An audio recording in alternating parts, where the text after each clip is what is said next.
What's going on, everyone? Bran here from Bloody Breakdown, and it is the time that I've been waiting for. I know you all have been waiting for. Spiral from the Book of Saw has been released to theaters. I just got done seeing it a few hours ago, and now here's what I'm going to do. All right? I'm going to review this thing, and I'm going to do it with the warning here that I will be getting into spoiler territory in this video.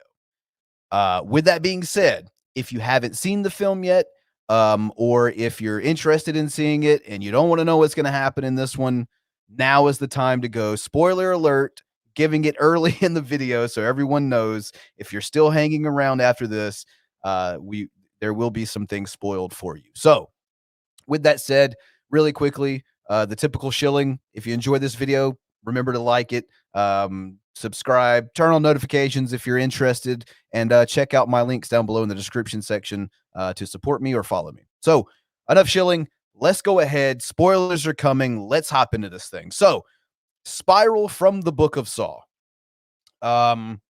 This film, first and foremost, I want to say I believe its existence is justified because that is a problem, or I won't say a problem. That's an issue. I think that's a better word that I think a lot of people have when it comes to a lot of modern reboots and things of that nature.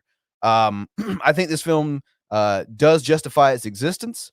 And overall, before I get into anything else, I want to say that I did enjoy it. Now, I'll give a specific rating later on in the video towards the end, but let's go ahead and jump into some details here. So, essentially, what the plot of this film is there is someone copycatting the Jigsaw killings, and they are specifically targeting the police in this specific city. Um, as I understand it, the same city or surrounding area where the Jigsaw murders originally occurred. So, the city is very familiar with what's happening. The police precinct is damn sure familiar with what's happening because Jigsaw and his cohorts offed the vast majority of the police department in this city. Um, so essentially, as you may or may not have guessed, there is definitely some social commentary in this thing. For those who have the opinion that they don't mind social commentary, they just don't want to be quote beat over the head with it, whatever. Different strokes, different folks. I would say that this movie has something to say, has a social commentary to it, but I don't feel like it's ever stronger than the story itself. So if that's your deal, I don't think you have anything to worry about with this one. Uh, I think overall the acting in this thing was pretty good. I think there's a couple questionable moments with Chris Rock on the acting, but it's those moments are Chris Rock. So I'm not going to bash a fellow South Carolinian, um, but I will say on the whole, overall acting was pretty fine by everyone involved. So let's get to what everyone wants to talk about, the traps. The traps in this one. Are they any good? I'll give a resounding yes. I think they are. Not only are they good, but they are different. I've never seen anything really like the majority of these traps from the Saw franchise. They are related to the traps are very much related to the perceived crimes or wrongdoings that the new antagonist is essentially judging them for. So I really enjoyed that. As previously mentioned, there are some elements with Seven here because this movie kind of goes back to the original Saw in that you have this maniac out here testing people, putting them in traps that are incredibly difficult and painful to survive. Thinking he's judging them, thinking he can change them, but you're seeing this from the cops, the detectives' perspective, which kind of in a lot of ways from a protagonist standpoint, you kind of lost that along the way with Saul. But this one really does get back to its origins. It gets back to basics. And it does do it in a way that is very reminiscent of Seven. I don't think it's quite as foreboding as Seven is. Like the whole film just kind of feels like grimy and anything can happen and you're kind of on your toes. I don't think maybe it reaches that quite that level, but it does go back to basics with Saw, with the franchise as a whole, which I did appreciate. Having Darren Lynn Bousman back, who directed some of, in my opinion, the best sequels in the Saw franchise, 2, 3, and 4. Um, I appreciate having him back. It definitely showed. But you also got to see that I'm not sure of the budgets here, but I'm just going based off what I saw, like the quality of the film. It looks like a definite increased budget here for this film. I don't have any kind of numbers in front of me to be able to dictate that to you all. Just looking at the film, I'll say it looks like it had a much higher budget, which you kind of assume with someone at least like Samuel L. Jackson being a part of the flick. I know Chris Rock, this was all kind of his idea. He pitched it and whatnot, but like there's definitely, in my opinion, I believe a budget hike from the last time Darren Lynn Bousman was behind the camera on one of these films. So I think that was interesting to see. And it does show through. I call this, my wife and I were watching this at the theater, and I thought to myself, like, I'm gonna call this Saw Yellow because this movie is very yellow. I know a lot of people out there know what I'm talking about when certain movies have like this odd film over it, like Scream 4 had that. I know a lot of people complain about that. It really doesn't bother me. But this film gets more and more yellow as it goes. I don't know why, but that's just an odd thing that caught my eye. Now, as far as the antagonist, the new antagonist, and his motive, I kind of like it because you get back, once again, going back to basics here. You get back a John Kramer like killer where there are morals behind what he's doing. He's not just a murderer. This isn't Hoffman. This isn't Amanda. And this killer is the first that never came into contact with John Kramer. He is the legacy that John Kramer said he would leave. Even with the guy from Jigsaw, you go back and fuck up the timeline by saying that he was involved with John. Same with Amanda, same with Gordon, same with Hoffman, same. Uh, I don't know. Presumably, I guess with the two pig mask guys from the Saw 3D trap, but this guy wasn't affected by directly with Jigsaw or any of the accomplices. He just saw the message and had a gripe and applied it to his gripe. Essentially, the antagonist here in this film, if you can really call him that at some points, witnessed a crooked cop murder his father after saying that he would testify. Um, he witnesses this. He I assume he grows up in the Jigsaw killings, the way the timeline works here, judging by his age. And this is him, by the way, down here on the picture I have in the bottom left. If anyone hadn't grasped that by far. Now, there's a lot of people I saw talk about saying that he was predictable as the antagonist. And I would say to a degree, yes, I did have him pegged as one of the people I thought was behind it. So I'll say that. But I'll say is he has that death. You know the one I'm talking about, where it's not shown on camera. And there's a previous trap that you see the trap begin and the camera cuts away, and then later on it cuts back and you see what happened. I thought that may be the case again, but once couple of scenes had gone by and you still hadn't seen it, that's when I pegged him as the new Jigsaw killer. So I wouldn't say it's totally predictable from the beginning or anything, but I think the more the film goes on, the more you can kind of put the pieces together. And there are several things that I missed that outright give it away. Going back and thinking about some of the things that I missed, the the antagonist talks about his son Charlie, which we later find out doesn't exist.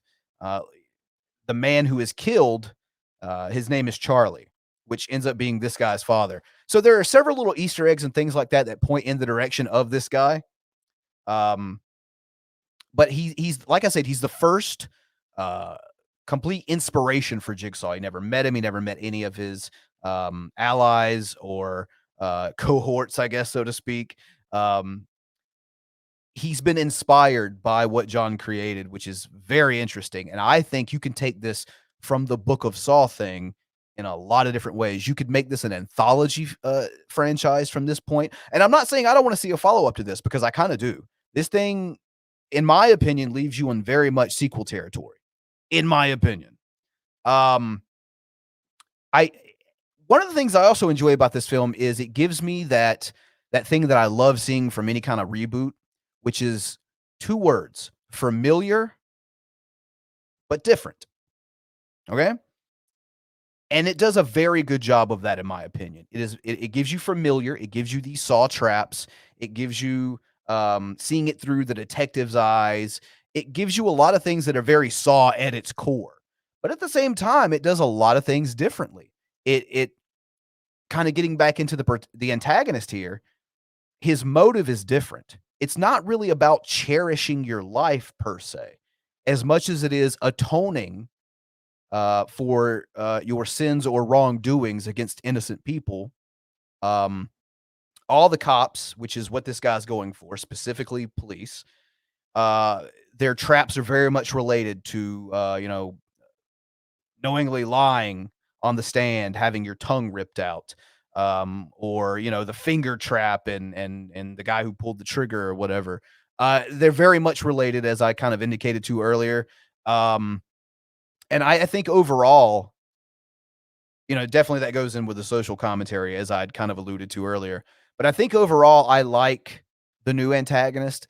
Um, I like that he's not a John Kramer clone, okay? He's really unlike anything I think we've ever seen in the franchise to this point. Now, I'm not like completely sold on this guy, like, oh, I'm his number one fan or anything. I wasn't actually shitting kittens with excitement when I saw that he actually was the guy. But I think as the film went on after his reveal, I started liking him and warming up to him a little bit more as a new antagonist in this franchise. Like I said, this thing ends on definite sequel territory here. Um, where um he kind of sets it up, the new Jigsaw, I guess I'll call him because his name eludes me, like Detective Shank or something like that. Um, he kind of sets Chris Rock up in a scenario where he watches his father murdered by the police for no reason, in a very similar fashion that his father did, and he's been trying to recruit Chris Rock this whole time as well. So, that's the way the film ends.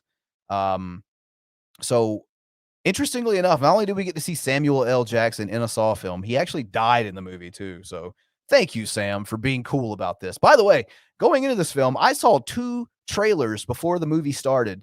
Both of them had Samuel L. Jackson in them. So holy shit, is he working a lot again? Which I have no quarrel with. I'm a big fan of his work. Um, but like I said, kind of rounding this thing out here, the traps are really well done in this one. I thoroughly enjoyed them. I like the new story. I like getting back to basics. Um, I don't really have a lot of negative things to say about it. I'll say that make sure you go into this thing knowing you're not getting just another Saw film. Um, I gotta say, this is once again familiar but different. You're gonna definitely watch this thing and go, "Yeah, that's a Saw movie." But you're also gonna leave saying, "That was a different Saw movie. That was going down a different avenue than what we have seen before." And I like it. I really do. And once again, I say that you could go in an anthology direction with this from the Book of Saw thing. If if John Kramer inspired this detective to grow up and create all these plans along the way, and go specifically after the wrongdoings that he sees in society, there's no reason why you can't do this with a lot of other different themes. There's no reason why you can't do this with a lot of different professions, themes. Um, I think it's endless almost of how many different people have been affected by the way society runs, and in this universe could be persuaded to believe that the only way to make people really change and to rehabilitate people is the hard way. And I gotta say, as much as I would like to see a sequel to this thing, I'd like to see an anthology piece from here on out as well. And I guess you could technically do both and make a Spiral 2, I guess, somewhere down the line. But I'm really excited for I'll be honest with you. After the original era of Saw 1 through 7, 3D, final chapter, whatever you want to call it. After that era was done, I thought the franchise was done because I really thought they were burnt out. They'd made one every year for 7 years. Maybe they'll reboot it one or remake it, I believe was my thought at the time one day. Um, but when Jigsaw happened, I gotta say I was not impressed by that. It seemed like more of a cash grab, uh, telling us it was something different, but it was really more or less more of the same. This one, it's not. It's really not. And for those wondering, like I said, um, you know, no Tobin Bell. Other than a few stock images in police files, no Tobin Bell, no flashbacks, nothing. So it ballsy move. I will say I missed Tobin. I missed his voice because that new voice is I'm not, maybe that's another negative. I'll give you that. Maybe that's another negative. I'm not a big fan of the Microsoft Sam sounding voice. It just sounds like a GPS telling me what direction to go. I'll shit on it that much. Not a big fan, but it's not a huge deal, honestly. Um, One of the few things this new antagonist keeps, by the way, retains from John Kramer is the whole pig mask, as you can see in this image as well, which I suppose now thinking about it is a sort of a reference to police officers.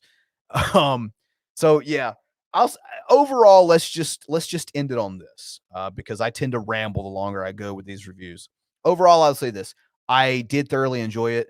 If I were you, if theaters are open, of course, take whatever precautions you feel are necessary, and I'd say go see it. Hopefully it'll be streaming soon too. I know a lot of people are still, a little wary about going out in theaters, understandably so.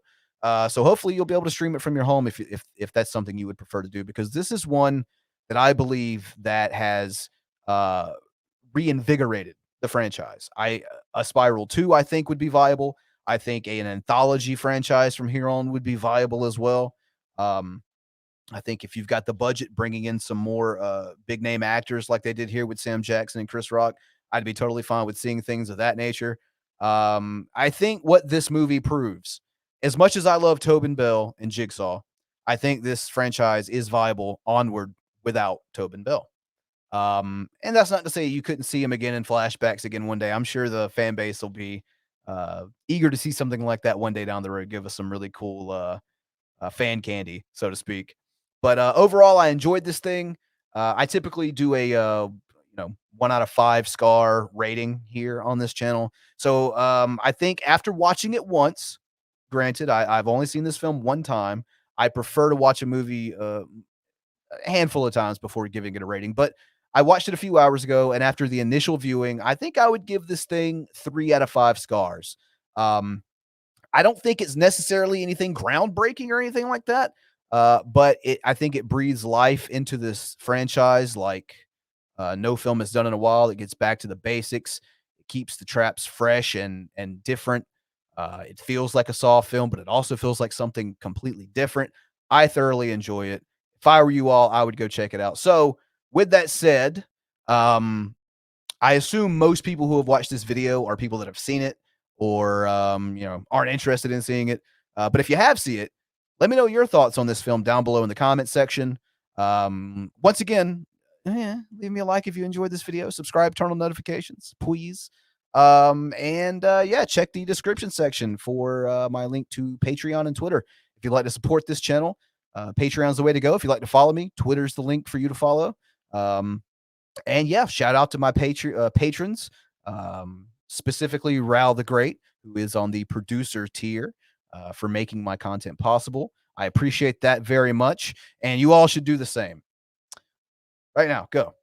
So yeah, with that said, I'm Brand from Bloody Breakdown, and we'll catch you all next time.